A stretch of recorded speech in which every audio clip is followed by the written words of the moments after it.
zangu wanajeshi, nilikuwa naomba tu kwa unyenyekevu mkubwa tuongee kidogo.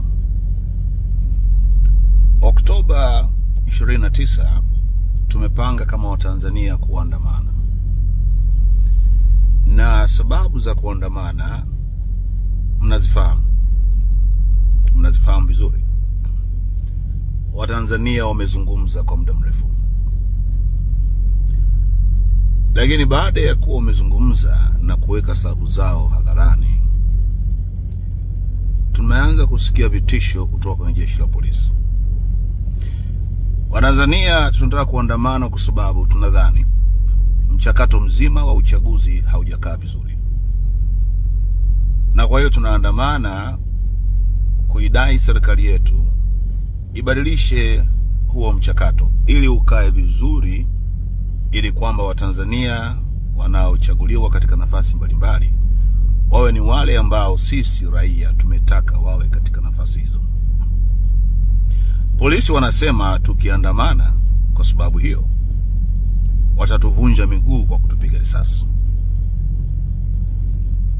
Ninyi wanajeshi wa jeshi la wananchi wa Tanzania, mnadhani kwamba tunapoandamana kwa sababu hiyo ya kwanza tumekosea?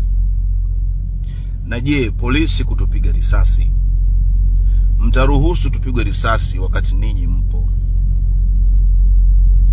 Watanzania tunataka kuandamana kwa sababu tunaona ya kwamba katiba hii ambayo tuko nayo haijakaa vizuri, imekopa kwa muda mrefu, imepitwa na wakati. Na kwa hiyo nchi tunaona haiendi inavyopaswa kwenda. Tunadai serikali ilete mchakato wa katiba ili katiba iwe ni ile katiba ambayo Watanzania tunaitaka.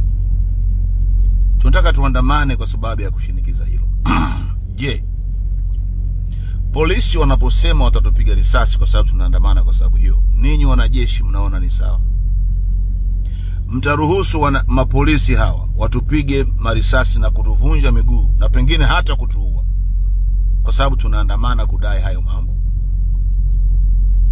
Tunataka kuandamana kwa sababu tunaona nchi yetu imeharibika. Vijana wa Kitanzania, wazee wa Kitanzania, wamama wa Kitanzania wanatekwa, wanapotezwa, wanafirwa na wanauawa. Sisi wa Tanzania katika mila na desturi zetu na hata katika imani zetu, iwe imani za Kiislamu au za Kikristo, mambo ya kufirana na kulawitiana ni mambo ambayo hata Mwenyezi Mungu anapiga vita. Watanzania tunasema tunataka kuandamana ili serikali isiwe na vikundi vya wafiraji katika nchi yetu. Polisi wanasema tukiandamana kupinga hayo mambo ya ufiraji na ulawiti katika nchi, polisi wanasema watatuvunja miguu. Je, ninyi wanajeshi mnasemaje? Mnaona sawa sisi tuvunjwe miguu kwa sababu tunapiga vita na kupinga kufirwa na kulawitiwa katika nchi yetu? Mama mmoja nakumbuka, mama wa Chadema, inaweza kuwa ni mwaka mmoja umepita au miwili, alitekwa na hawa wanaoitwa wasiojulikana ambao sasa tumejua wanajulikana. Wakaenda huko, wakampeleka huko walikojua, wakamvua nguo zake, akawa yuko uchi. Na yamkini hawakuishia pale, hata kama mama hakuzungumza. Kwanza najiuliza swali, uchi wa yule mama wa Chadema unapishana vipi na uchi wa Rais Samia? Nimepozi kwa makusudi kwa sababu najua nimerusha bomu, lakini nataka likuingie vizuri. Nasema hivi, ule uchi wa yule mama wa Chadema aliyevuliwa nguo na wasiojulikana, wakampiga na picha, wakasema kwamba akizungumza watakwenda kuashiria picha. Swali langu linakuja, ule uchi wa yule mama wa Chadema unapishana vipi na uchi wa Samia? Mimi nilitarajia rais mwanamke, baada ya kuona kuna wakina mama wanavuliwa nguo katika nchi yake, angechukua hatua kuwatetea akina mama. Yuko kimya. Yuko kimya.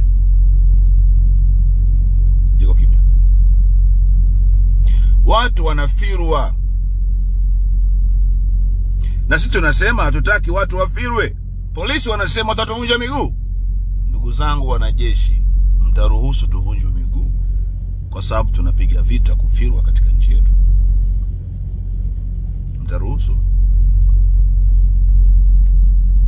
Ni nini ambacho sisi wa Tanzania tumesema kwacho tunakwenda kuandamana ambacho kinapingana kabisa na katiba ya Jamhuri ya Muungano wa Tanzania? Kipi? Mpaka sisi tutishiwe kuvunjwa miguu na jeshi la polisi? Ni nini hasa? Hayo madai yetu tunayodai yanapingana vipi na katiba ya Jamhuri ya Muungano wa Tanzania? Mpaka hawa polisi hawa tunaolipa kwa kodi zetu watamke maneno ya viburi kama hayo ya kwamba watatuvunja miguu.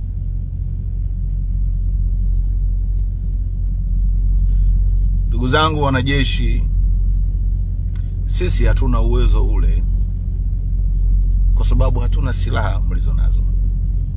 Yamkini tungekuwa na silaha mlizonazo, wala tusingehitaji kuwaomba mtusaidie, kwa sababu sisi wenyewe tungeshughulika na polisi. Lakini silaha zile hatuna. Je, mtatuacha tuumizwe na polisi wakati madai yetu kwa uchache ni hivyo? Madai ambayo hayapingani kabisa na katiba ya Jamhuri ya Muungano wa Tanzania. Rais huyu ametutelekeza, ametuacha. Hasikii vilio vyetu. Wamama wanalia, hasikilizi. Vijana wanalia, hasikilizi. Wababa tunalia, hasikilizi. Watanzania tunalia, hatusikilizi. Na alisema ya kwamba yeye atalinda katiba, kuitetea na kuisimamia. Ndicho anachofanya. Mheshimiwa Polepole ametuambia ya kwamba katika nchi yetu kuna watu wachache hawa wana mtandao ambao ndio wanaiharibu nchi yetu, wanauza nchi yetu, na hata wanaua watu ambao wanawapinga. Mtatuacha tuendelee kuuawa, kutekwa, kufirwa mpaka lini? Kama hamtusaidii sasa, mtatusaidia lini? Oktoba 29 mtatuacha tunapodai haki kama raia katika nchi? Mnataka tukimbilie wapi? Tukatafute msaada nchi gani? Nani wakuja kutusaidia wakati ninyi uwezo ule mnao? Ninakumbuka maneno ya Captain Tesha, yananitia moyo nikiamini kwamba ndani ya jeshi la wananchi wa Tanzania wako wanajeshi wengi ambao hawataruhusu ushenzi unaopangwa kufanywa na jeshi la polisi ufanyike katika mipaka ya Jamhuri ya Muungano wa Tanzania. Macho yetu, namalizia kurudia kusema, yanawaangalia ninyi wanajeshi. Mkituacha tumekwisha, lakini na hakika hamtatuacha kwa sababu mnaipenda Tanzania na mnatupenda sisi wa Tanzania. Mungu ibariki Tanzania. Mungu ibariki Afrika. Bishop Mpemba, ugaibuni.